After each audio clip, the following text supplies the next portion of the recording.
June 2013, and the U.S. government has recently purchased 30,000 guillotines. Yes, you see it right there. Now, this was lobbied for by Congress, and it passed.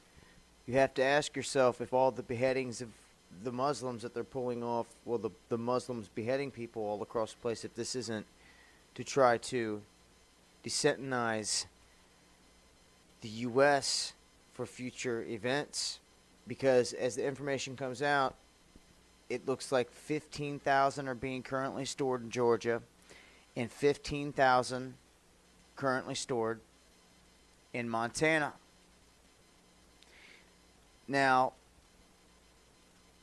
you need to go and research Rex 84 and get caught up to speed if you haven't for what is going on with the prison camps.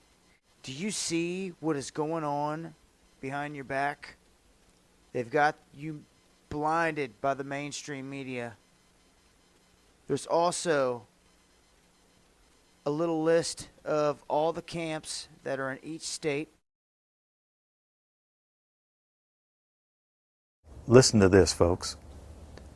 I was pulled to the side road, which was a new cut gravel dirt road in front of a business, a builder supply business. And the right side of the road was filled with, which I thought was portable toilets. I never looked at them that close. Same in color, maybe black, but which was an odd color. And I asked him about the field of black boxes. What were they? Because I'd never seen anything like that. And his statement was that if he told me, I would be one of few people in Madison, Georgia that knew about them. And he says they're disposable coffins, I believe he told me. And he says there's 100, at that time he said there was 125,000 there. And he said his brother worked with the CDC in Atlanta and had been asked by the CDC to do a 3-year extension to place temporary morgues all across the nation. As I went back to my home office, I spoke of it there, and of course people usually don't want to hear too much about this kind of thing. So it's never been mentioned, publicly, except just here and there, because most, like I said, the reaction I got, people didn't want to know about it, the few people that I spoke to. And the brother of the man that owns this field, that the government is leasing this field from to store these disposable coffins, this brother was given 3 years to set up temporary morgues around the country. Now, we found the website that we think these disposable coffins were made at, and we noticed that the lids that they're advertising on the website were rounded.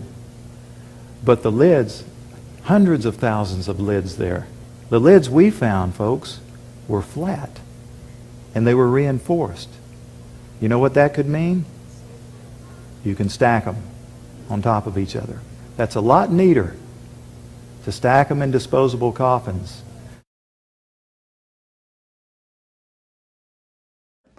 Exclusive government activating FEMA camps across America, across the United States.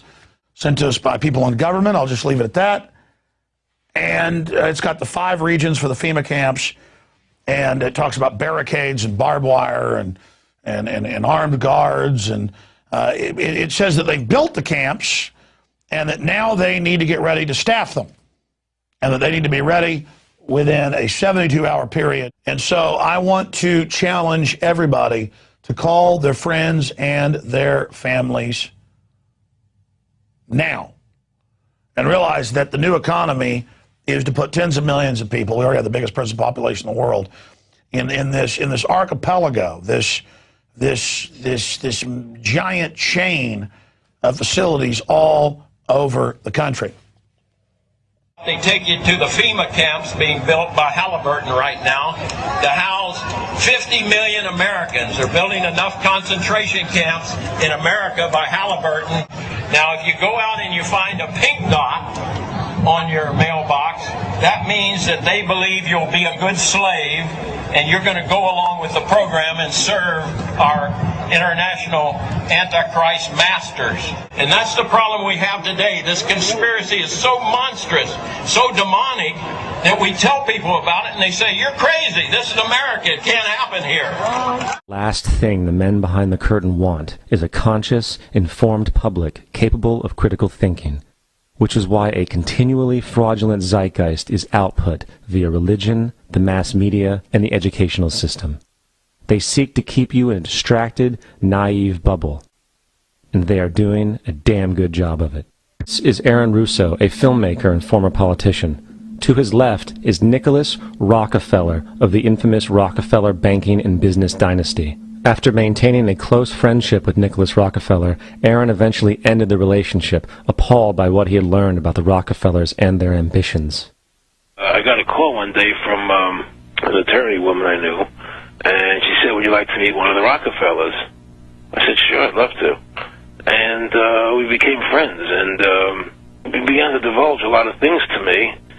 So he said to me one night, he said that there's going to be an event there, and out of that event, you're going to see, we're going to go into Afghanistan, so we can run pipelines from the Caspian Sea. We're going to go into Iraq to take the oil and establish a base in the Middle East, and we're going to go into Venezuela and try and get rid of Chavez. And the first two they've accomplished. Chavez they didn't accomplish. And he said you're going to see guys going into caves looking for looking for people that they're never going to find. You know, he was laughing about the fact that you have this war on terror. There's no real enemy. He's talking about how by having this war on terror, you can never win it because it's an eternal war. And so you can always keep taking people's liberties away. And I said, how are you going to convince people that this war is real? He said, but the media can convince everybody it's real. I mean, you know, it's just that you keep talking about things, you keep saying it over and over and over again, and eventually people believe it. You know, you created the Federal Reserve in 1913 through lies. You create 9/11, which is another lie. Through 9/11, you're fighting a war on terror, and now all of a sudden you go into Iraq, which was another lie, and now they're going to do Iran. You know, and it's all one thing leading to another, leading to another, leading to another. Now, I would say, what are you doing this for? What's the point of this thing? You have all the money in the world you ever want. You have all the power. I said, you know, you're hurting people. It's not a good thing. And he would say, what do you care about the people for? Take care of yourself and you take care of your family. And then I said to him, what are the ultimate goals here? He said, the ultimate goal is to get everybody in this world chipped with the RFID chip. And have all money be on those chips and everything on those chips. And if anybody wants to protest what we do or violate what we want, we just turn off their chip.